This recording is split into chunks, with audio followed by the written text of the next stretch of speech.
ڈاکہ،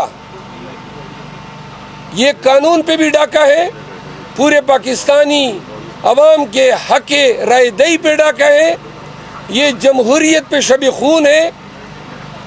جو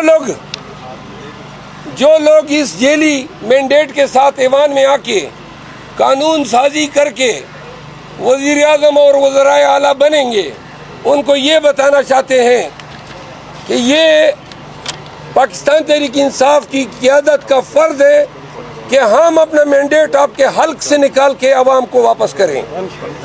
ہم کسی بھی حالت میں اپنے اس حق سے دستبردار نہیں ہوں گے۔ ضرورت پڑی تو خان صاحب اگر ایجوٹیشن کی کال دیں گے، قطع نظر اس کے کہ ہمیں 9 مئی کے نام پہ ڈرایا جا رہا ہے، 9 مئی دوبارہ ہو یا 10/12 ہو، پاکستان کے لوگوں کا جو حق ہے وہ ان کو ہم دلائیں گے۔ یہ قیادت کا فیصلہ ہے۔ دوسری اور آخری بات، اچھا ایک بڑا انٹرسٹنگ ہے، شانگلہ کا ہے، امیر مقام کو وہاں پہ جیلی طور پہ جتوایا گیا ہے، ہمارے 3 ورکر کو شہید کیا گیا ہے، کوئی ہمارے 12 ورکروں کو گولیاں ماری گئی ہیں، وہاں پہ سید فرین ہمارے امیدوار ہیں، 64,000 ووٹ سید فرین صاحب نے لیے ہیں، 45,000 ووٹ امیر مقام نے لیے فارم 45 پہ۔ اب کے پی میں پشاور شہر کے 8 صوبائی حلقے ہم سے چوری کیے گئے، 3 ہم سے قومی اسمبلی کے حلقے چوری کیے گئے۔ بلوچستان میں آپ کو بتا دوں 7 قومی اسمبلی کے حلقے ہم سے چوری کیے گئے ہیں اور 23 پروونشل اسمبلی کے حلقے ہم سے چوری کیے گئے ہیں۔ پاکستان کے عوام نے بلوچستان میں سب سے زیادہ مینڈیٹ دیا ہے پی ٹی آئی کو۔ لوگ کے پی کی بات کر رہے ہیں، جو فارم 45 بلوچستان سے آئے ہیں وہ ایران کن ہیں، وہاں پہ تمام پارٹیوں کا بستر گول ہوا ہے۔ سندھ میں حکومت سازی پی ٹی آئی کا حق ہے، تمام صوبائی اسمبلیوں میں ہمیں پی ٹی آئی اور ایم کیو ایم کے بغیر ہم حکومت سازی کر سکتے ہیں۔ مرکز میں یہی صورتحال ہے اور کے پی کا تو آپ سب کو علم ہے۔ یہ آپ کو ایک اور بھی عرض کر دوں، ہمارے 7 حلقے ایسے ہیں جو فارم 47 میں بھی ہم جیت چکے تھے، ان کو ریوائز کیا گیا، ریوائز فارم 47 بھی ہم آئے ہیں، الیکشن کمیشن لائے ہیں۔ پی پی 122 ایک مثال ہے، Toba Tek Singh, Khawar Gaddi P T I کے امیدوار تھے، فارم 47 کے مطابق انہوں نے 71,414 ووٹس لیے۔ اب نیا جو فارم 47 بنایا وہ 233 ووٹوں سے ہار گئے ہیں۔ واضح کر دیں کہ جو لوگ نون کے ہارے ہیں، رانا ثناء اللہ اور سعد رفیق جو ان کے سٹالورٹس ہیں، وہ اب نواز شریف کو یہ کہہ رہے ہیں کہ ہم کیوں نہیں جیتے ہیں۔ ان کی بھی شکایات عنقریب آپ کے سامنے آئیں گی، کیونکہ جب نواز شریف ان تمام حلقوں پہ قادر تھا جتوانے پہ، تو شاید وہ ان لوگوں کو اپنی ٹیم میں نہیں رکھنا چاہتا تھا، تو ان کو انہوں نے ہروایا ہے، یعنی ان کو جتوایا نہیں ہے، ہروایا تو عوام نے ہے۔ میں آپ سب کا مشکور ہوں۔ الیکشن کمیشن میں کل اور پرسوں کے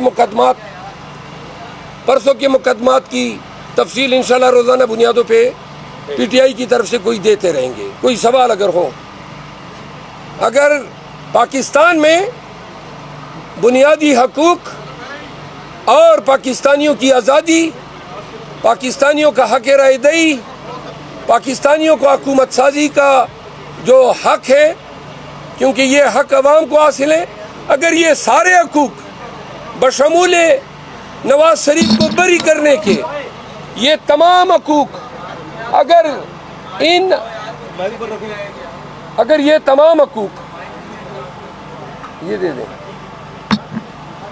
میں ریپیٹ کرتا ہوں، اگر بنیادی حقوق، حق آزادی، حق انصاف، حق رائے دہی، حق انتخاب، حق حکومت سازی، اگر یہ تمام حقوق کنٹرول ہو سکتے ہیں، مینیپولیٹ ہو سکتے ہیں، تو ہمارے پاس تو کوئی نظام ہی نہیں ہے.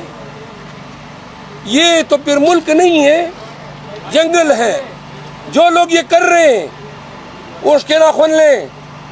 پاکستان کو تباہی اور بربادی کے راستے پہ 2 سال سے آپ لوگوں نے گامزن کیا ہوا ہے.